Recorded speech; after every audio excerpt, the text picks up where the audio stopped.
시연 윤석산.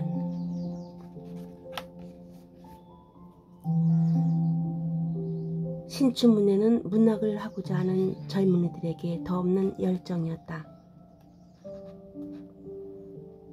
신춘문예의 계절이 돌아오면 문학도들은 하숙밤 문을 걸어 잠그고는 방 안에 틀어박혀 앉아 투고할 작품을 쓰느냐 여념이 없었다.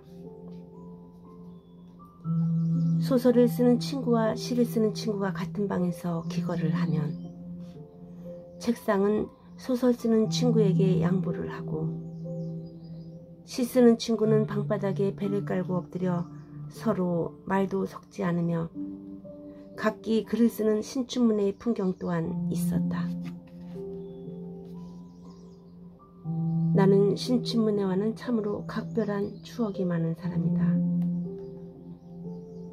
고등학교 3학년 때 중앙일보 신춘문예 동시 부분에 뜻하지 않게 당선을 하였고 또 거금의 상금도 받는 행운을 누렸다. 나와 신춘문예의 인연은 이렇게 시작이 된 것이다. 그 후 대학에 진학을 하고 또 영장을 받고는 군대에 갔다. 그 시절 김신조 일당이 청와대 바로 뒷까지 출연을 했던 때이기 때문에 군복무 기간은 하루도 빠지지 않은 3년으로 연장이 되었다. 젊은 시절 3년은 참으로 가혹할이 많지 길고도 긴 시간이었다. 나는 군에 있으면서도 신춘문예 시 당선을 꿈꾸며 작품을 써서 투고한 적이 있다. 주로 보초를 서는 시간에 초소등 아래에서 시를 썼다. 이러한 사실이 발각되면 아마도 영창을 갈지도 모른다. 초병이 경계 근무를 잘 해야 하는데 노트를 들고는 시에 골몰하고 있었으니 말이다. 상등병쯤 되던 시절이었다. 군에 가서 처음 신춘문예 투고를 했다. 그러나 그 해 신춘문예에서는 통지가 없었다. 마침 연말연시 특박이라는 사흘간의 짧은 휴가를 받아 나는 서울 나들이를 할 수 있었다.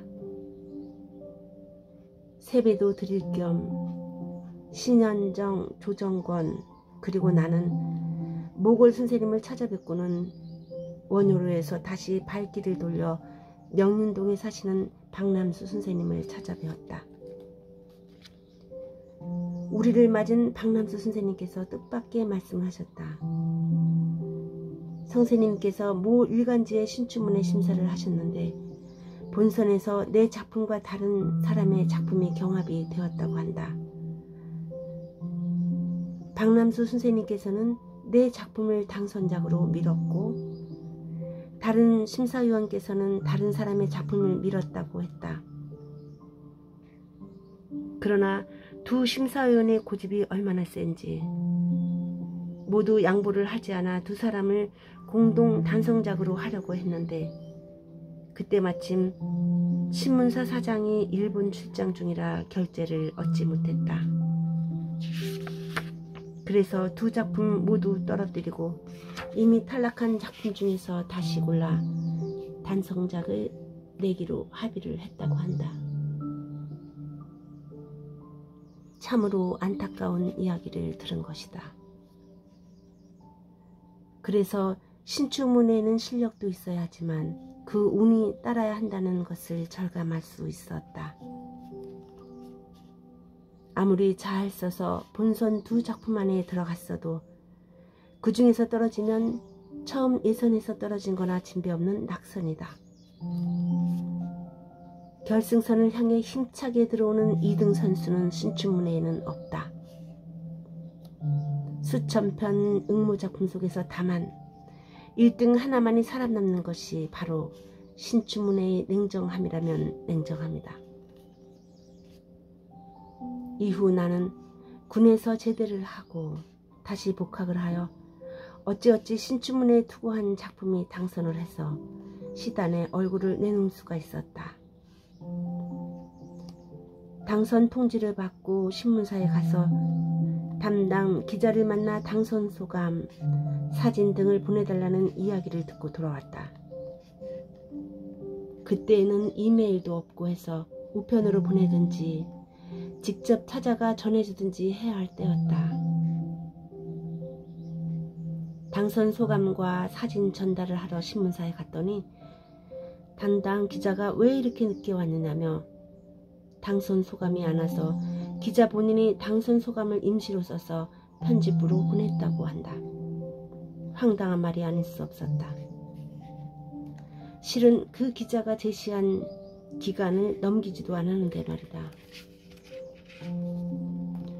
그래서 내가 가지고 간 당선 소감을 빨리 편집부로 보내고 또 사진을 보내 무사히 그해 1월 1일자 신문에 당선작인 내 작품과 함께 내가 쓴 당선 소감과 내 사진이 나오게 되었다. 그러나 나의 출생연대가 5년이나 늦은 1952년 생으로 되어 있었다. 이게 무슨 일인가 하여 그 기자를 만나서 물어보니 먼저 자신이 임시로 쓴 당선 소감에 아직은 내가 대학생이었고 하니 그러한 상황을 임의로 추측해 자신이 써놓은 출생연대인데 내 당선 소감만 새로 대체하고는 출생연대를 고치지 않아 그대로 나온 것이라고 사과를 하는 것이 아닌가. 그러나 이 일은 그 사건으로 끝나지 않았다. 어느 술자리에 나와 동년배인 사람에게 김형, 이형하며 부르니까 옆에 앉아있던 한 동년배 시인이 얼굴을 붉히며 왜 젊은 사람이 나이 많은 사람들에게 김형, 이형하며 맘먹느냐고 시비를 하는 것이 아닌가. 참으로 어이가 없어 모두 동년배라고 해도 믿지 않고 싸움까지 벌이려고 덤벼들었던 일이 있었다. 집에 돌아와서 왜 그런 일이 일어났는가 생각하니 바로 신춘문예 당선 소감에 5년이나 어리게 된 나의 출생연도 때문이었음을 짐작할 수가 있었다. 잘못 기재되어 보도된 출생연대는 그렇듯 뜻하지 않은 억울한 사건을 일으키고 말았던 것이다.